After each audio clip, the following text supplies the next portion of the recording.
Assalamualaikum warahmatullahi wabarakatuh. Bagaimana anak-anak kabarnya hari ini?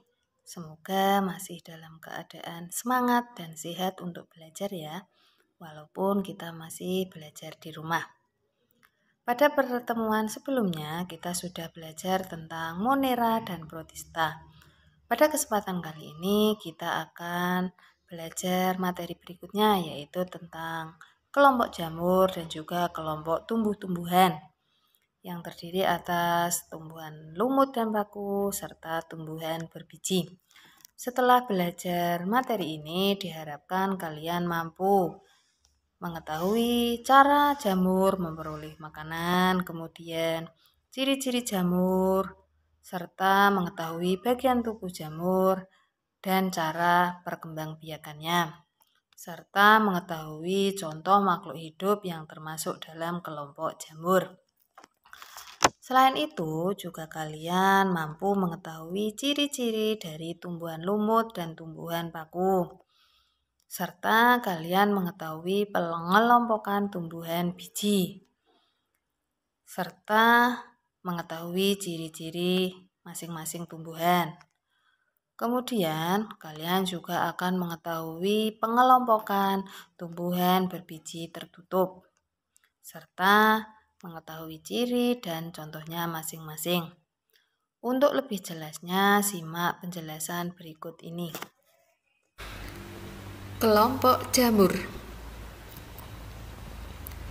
Kelompok jamur atau sering disebut dengan fungi merupakan kelompok makhluk hidup yang memperoleh makanan dengan cara menguraikan bahan organik makhluk hidup yang sudah mati.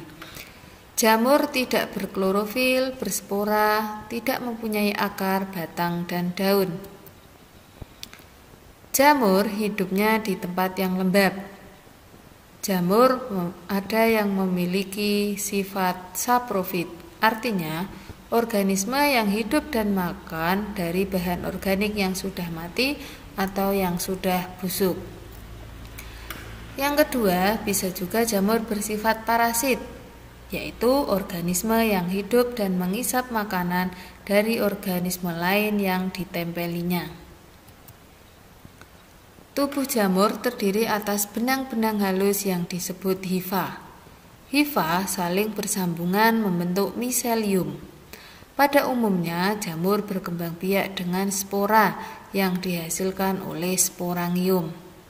Contoh makhluk hidup yang termasuk kelompok jamur adalah jamur roti, ragi tape, jamur tiram putih, dan jamur kayu.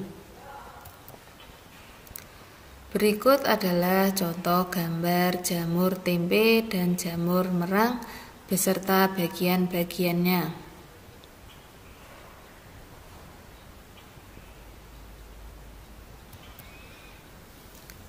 Pada klasifikasi 5 kingdom, Mycomycota dan Oomycota termasuk kelompok Protista, yaitu Protista mirip jamur.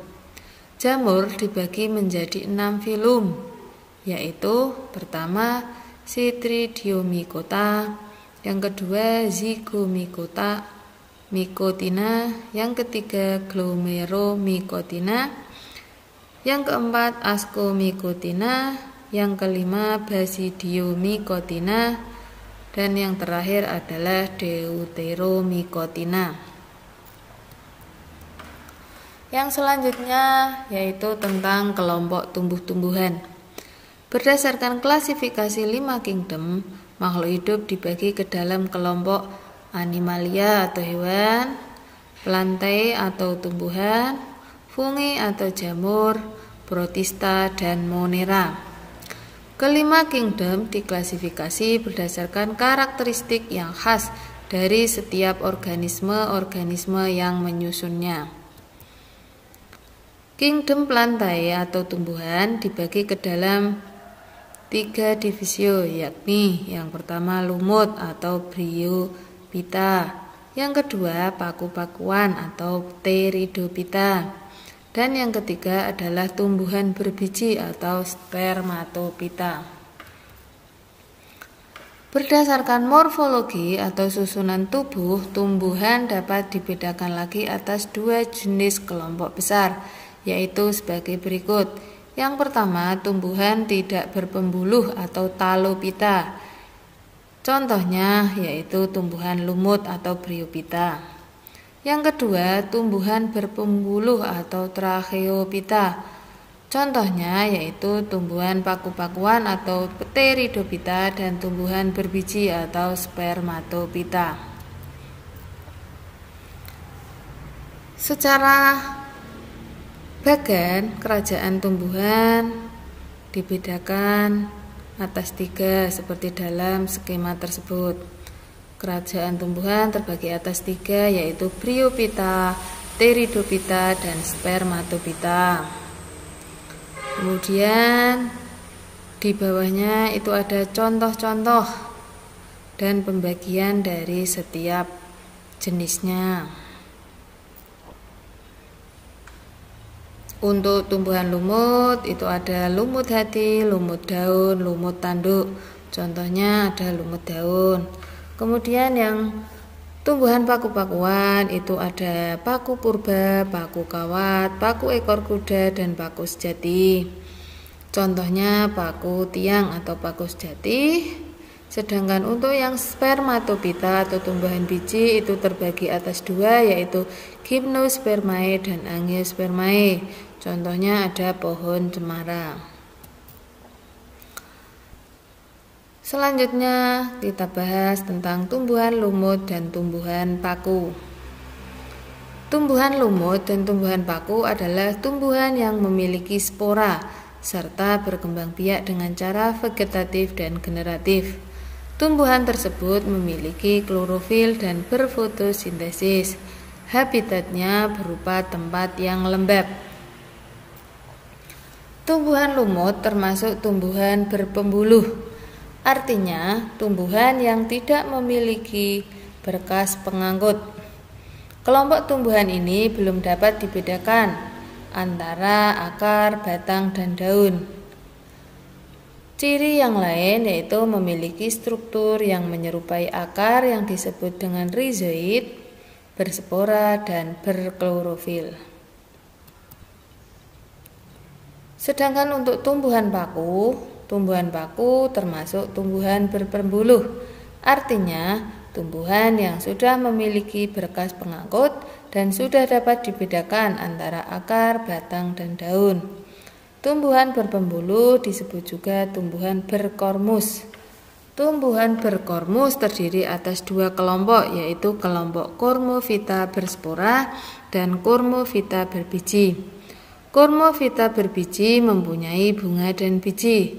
Cormophyta berspora tidak mempunyai bunga, misalnya tumbuhan paku atau pteridophyta. Yang selanjutnya, ciri-ciri tumbuhan paku. Tumbuhan paku memiliki ciri-ciri sebagai berikut. Yang pertama, memiliki akar, batang, dan daun sejati. Kemudian tidak berbunga dan tidak berbiji. Kemudian daun muda yang menggulung. Daun tumbuhan paku ada yang menghasilkan spora yang disebut dengan sporofil, dan ada pula daun yang tidak menghasilkan spora yang sering disebut dengan tropofil. Berikut adalah bagian-bagian tubuh pada tumbuhan paku. Terdiri atas daun, kemudian di situ ada daun muda yang masih menggulung, kemudian yang ketiga sporangium, yang keempat batang, dan yang kelima adalah akar.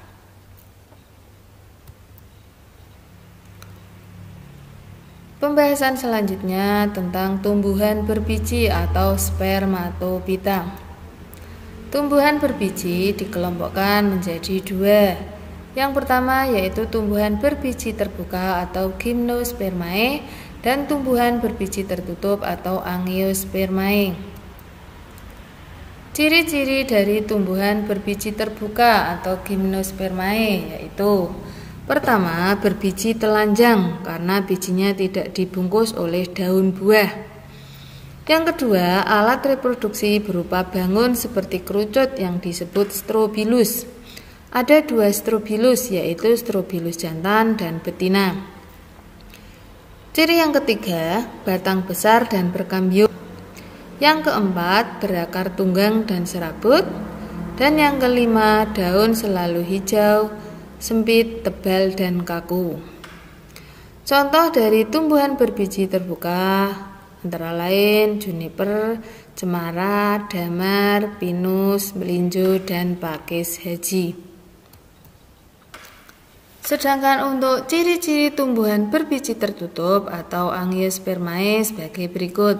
Yang pertama, memiliki bakal biji atau bijinya terlindung oleh daun buah atau karpel. Yang kedua, daun buah dikelilingi oleh alat khusus yang membentuk struktur pembiakan yang disebut bunga. Untuk contoh tumbuhan berbiji tertutup antara lain adalah mangga, jambu, alpukat, anggur, dan nangka. Untuk tumbuhan berbiji tertutup atau Angiospermae bisa terbagi menjadi dua berdasarkan jumlah keping bijinya.